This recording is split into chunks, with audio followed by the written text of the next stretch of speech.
What's up gamers, DreamcastGuy here, and it's Top 10 Thursday. The Electronic Entertainment Expo is just drawn to a close, and this may be the best one ever. We had new consoles, surprise projects revealed, and at one point, a full symphony playing music to go along with trailers.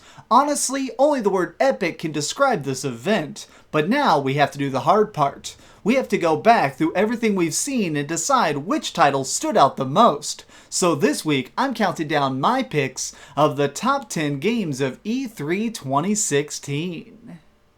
Number 10. Days Gone. When first being shown, everyone in the audience thought this might be a sequel to The Last of Us. Turns out, this is actually the start of a fresh series. In this open-world survival game, we play as a drifter, trying to make his way through life after the world is basically ended. When he isn't cruising down highways on his motorcycle or tracking down his next bounty, he's busy fighting off hordes of the undead. The gameplay looks like an extra intense version of Dead Rising, except a lot scarier. Number 9. Dishonored 2.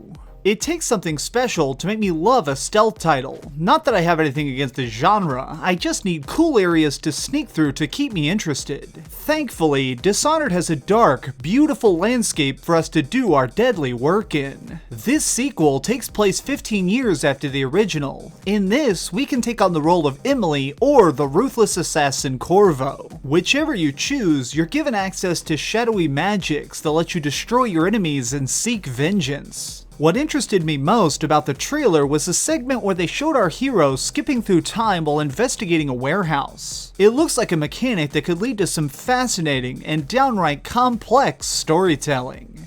Number 8. We Happy Few.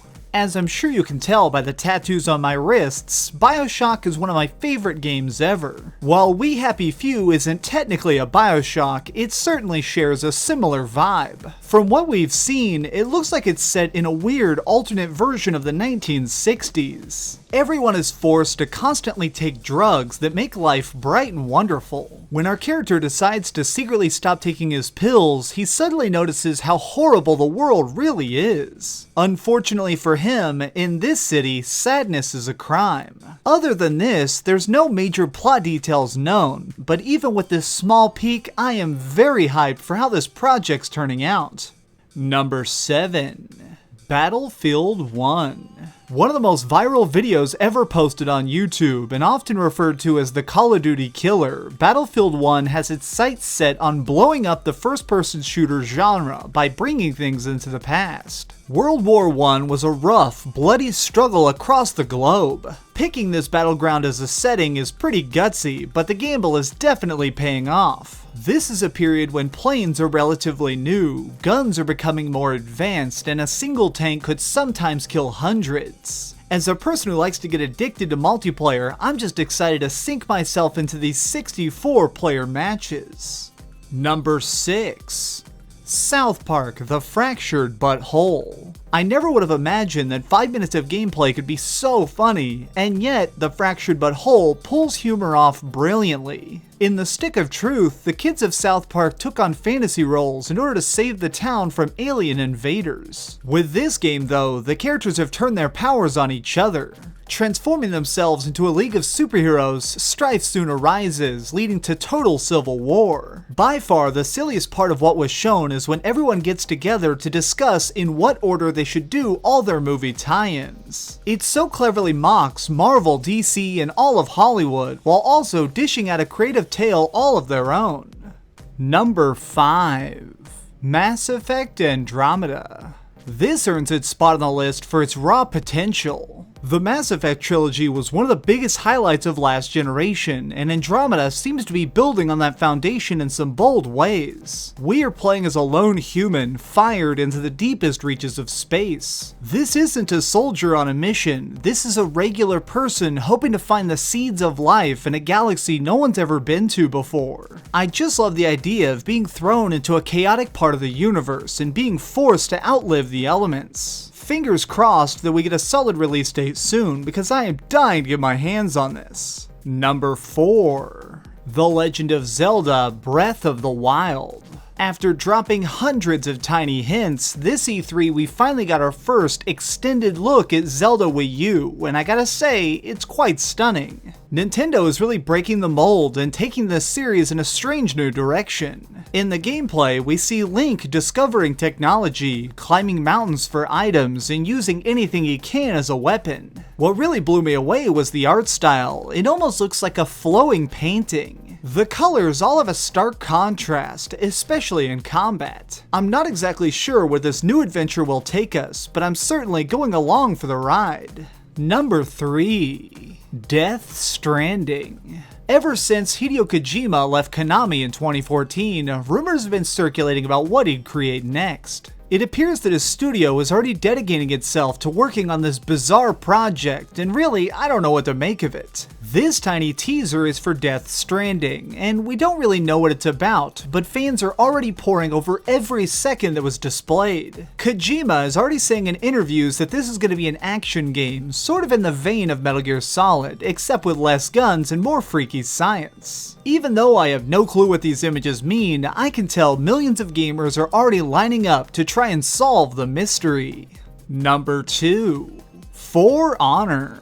In this title, the greatest warriors from throughout history have come together for the ultimate battle. For Honor is broken into 3 factions: the Vikings, the Samurai, and the Knights. Within each of these armies, you can select a specific job and charge into combat. At E3, we got a glimpse of a raider smashing his way into a giant Japanese stronghold. All around us, there's thousands of blades clashing, people slipping in the mud, and blood covering the earth. Every encounter is so brutal, but awesome all the same. After watching this, my mind is already buzzing with thoughts of doing this in co-op, going into these arenas with my friends by my side.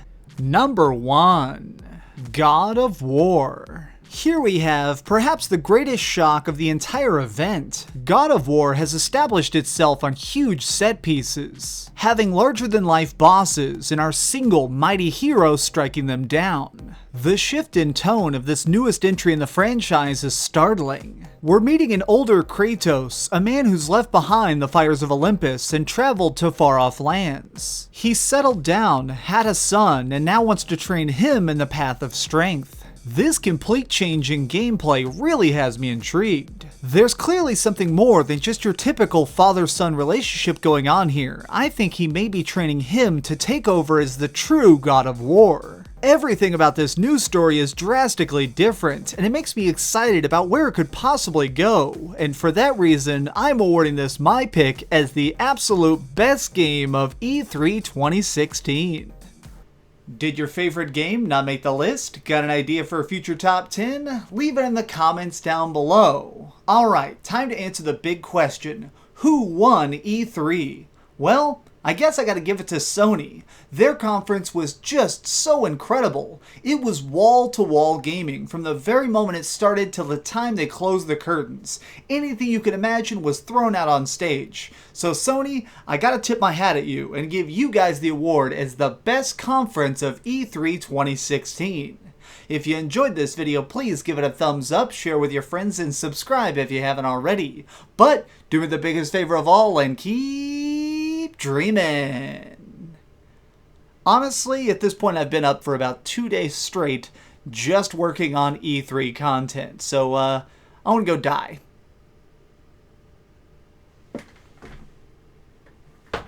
Oh, I hit my head. I'm putting that outtake in there.